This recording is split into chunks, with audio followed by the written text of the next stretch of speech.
So can you tell us just a little bit about what it is that you do and sort of where you were before this all started? For sure. My name is Pat Dreger. I'm a financial advisor. I operate in 3 provinces. I'm licensed in Alberta, Manitoba, and Ontario.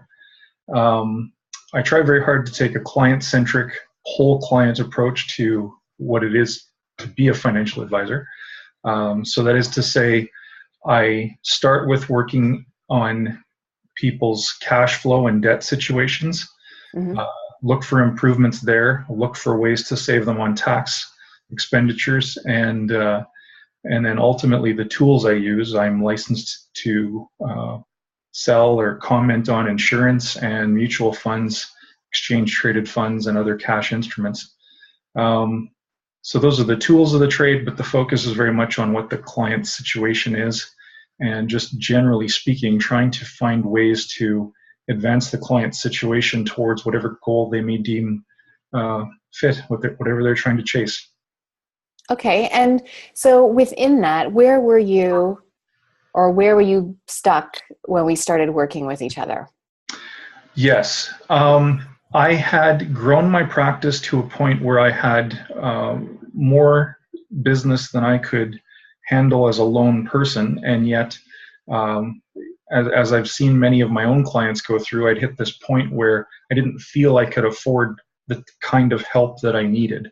That full-time administrative assistant with experience that deserved a proper middle-class wage.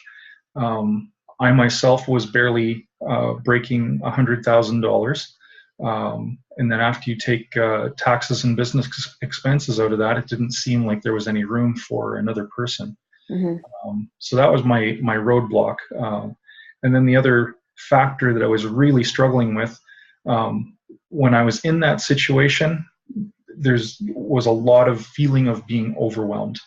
Too much work, too many things that I was dealing with on a daily basis that weren't making me money, the kind of things that obviously an assistant was needed to deal with for me, yet I didn't feel I could afford that person. Yeah, I remember there being a lot of overwhelm, and there was a fair bit of procrastination going on. And as a direct result of the overwhelmed feelings, yes. Exactly. It's one of the main symptoms of overwhelm. So what were you hoping to get when we decided to jump in and work together? What were you hoping to get out of it? And do you feel like your expectations were met? Yeah, so when you first described to me what it was that you do and what your services were, I really instantly locked onto, well, if you can rewire my brain, then I want to be rid of procrastination, because I had this feeling or thought at the time that I didn't really need an assistant. What I needed was the ability to just focus 10 hours a day straight. Mm-hmm.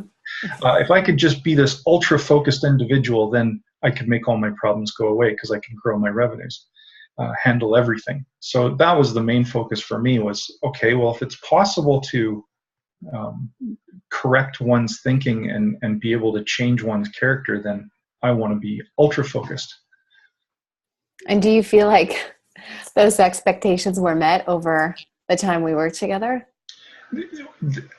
Expectations were exceeded, but not in a way that I thought it was going to work out. Mm-hmm. When we first went to work on procrastination, the end result was more of a clarity of thought than developing this brand new characteristic or skill of being ultra focused. And through that clarity of thought, I was released of fear and able to make the leap to hire an assistant almost immediately. Mm-hmm. I remember it was pretty early, like a month or 6 weeks into working together. Yes, it just became crystal clear what I needed, how I needed to execute it for me, that would work in my practice and in my way, and it was almost a non-issue. So then you changed these characteristics, so you had the clarity, as you say. What do you feel, and this maybe was one of the surprising moments, what do you feel was the biggest benefit or the most beneficial part, something that a big insight or breakthrough you took away that kind of surprised you, you didn't expect it? a calming, quieting of the mind, if you will. I lived in a state of constant frustration over the little roadblocks that occur to us every day, no matter what our profession. The bureaucracy, struggling with the little tasks daily when you have big things on your plate that you need to be tackling, the distractions. Those things became far less gigantic and far easier to handle. My frustration levels just dropped right through the floor. The little things that creep up in the day didn't change, just how I approached them and how I dealt with them. And as a direct result of that, to my shock and amazement, my family made very personal comments that I had changed and that I was a better man, a better husband, a better father. That was shocking to me, and it was very profound. And you might say that as a result, I believe that all entrepreneurs kind of live a lifestyle. We don't do a job. Our job is part of our very being. When we're building a business, it's coming from our heart and soul, and it's being driven from a deep desire to build something. That deep desire dominated every part of my being 24/7. Now it doesn't. I am more successful doing more business with more people, and yet at the end of the day, I turn off work. And I can be the father I need to be or the husband I need to be, and it doesn't consume me anymore.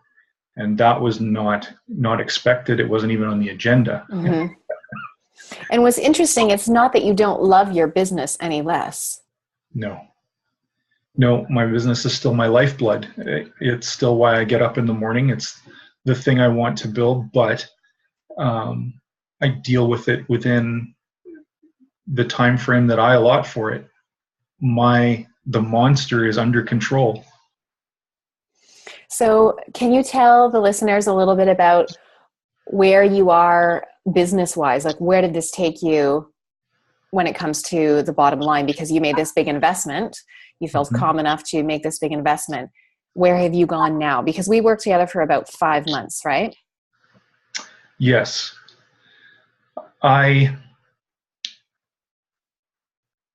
didn't just hire staff. I've hired an associate as well, by the way. I also changed dealers. So behind the scenes, I made a very large administrative change to how I was processing my paperwork and the people that I was brokering through. So since then, I've grown my practice by 1/3 in revenue on the assets or mutual fund side of my business, without necessarily adding 1/3 to my client base. As a matter of fact, my client base is relatively the same. So I've taken in some key larger clients that previously I may not have had the patience or insights necessary to deal with the characters I'm dealing with.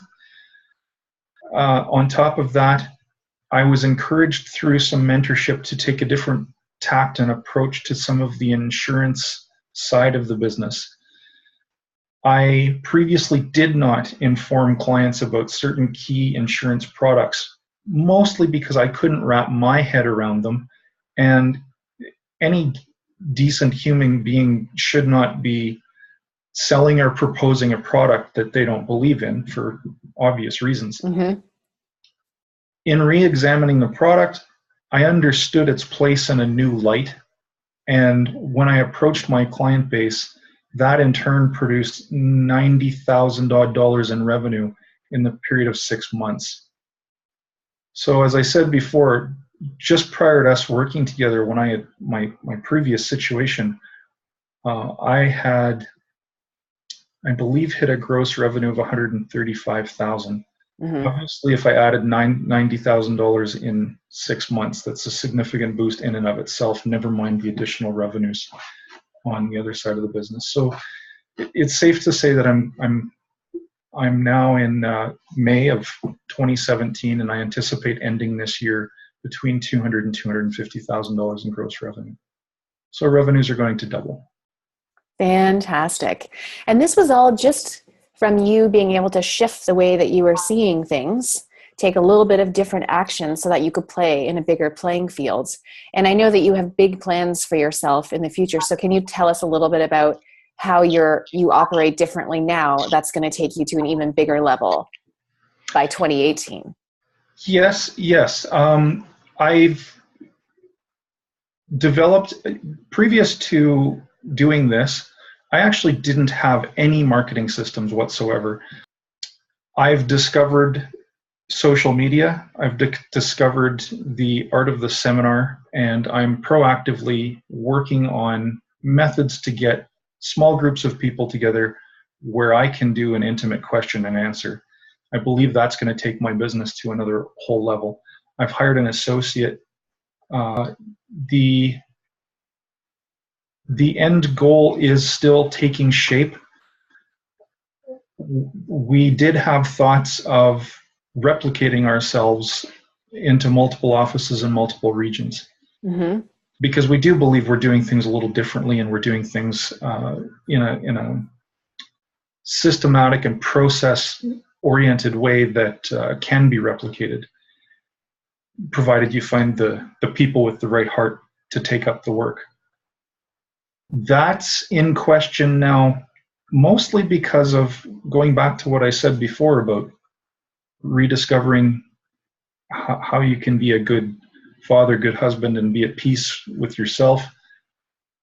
The more I'm settling into my own joy of life, if you will, the more I'm questioning if I shouldn't just keep my practice and my team as is, and just focus on our office. So ask me that question again in a year, and I'll give you a better answer. I was going to say, we'll be interested to see how you leverage yourself maybe differently over time. So we'll definitely ask you this in a year again. Well, okay. So what do you have to say to other people, other professionals like yourself, who are finding themselves like they're coming up to a block, and they're feeling stuck, and they're sick of feeling stuck? They got to move forward with regards to this sort of work.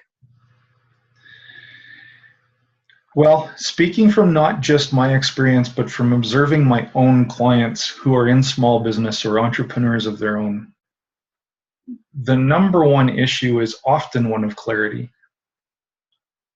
I would say that the first step you need is to go find a coach and go find a mentor. Maybe that'll be the same person for you. But for me, mindset coaching with you, Jen, has literally changed my life and changed my business.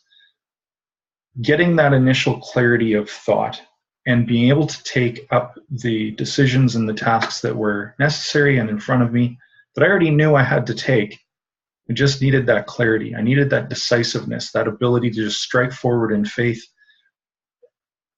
I'd already gotten myself to a position where I needed these new resources and I needed this team. I just needed the faith that I could use those exact same skills to carry me forward through the next phase of business. I've heard these things called fear in the past. I really don't think it was fear. I really think it was just that overwhelmed feeling of there's just too many things. So if I could offer up any advice to your future clients, it's embrace Jen wholeheartedly, go through the process. Don't worry about the bill. Jen pays for herself 1,000-fold. And embrace mindset coaching. Thank you very much. You've earned it.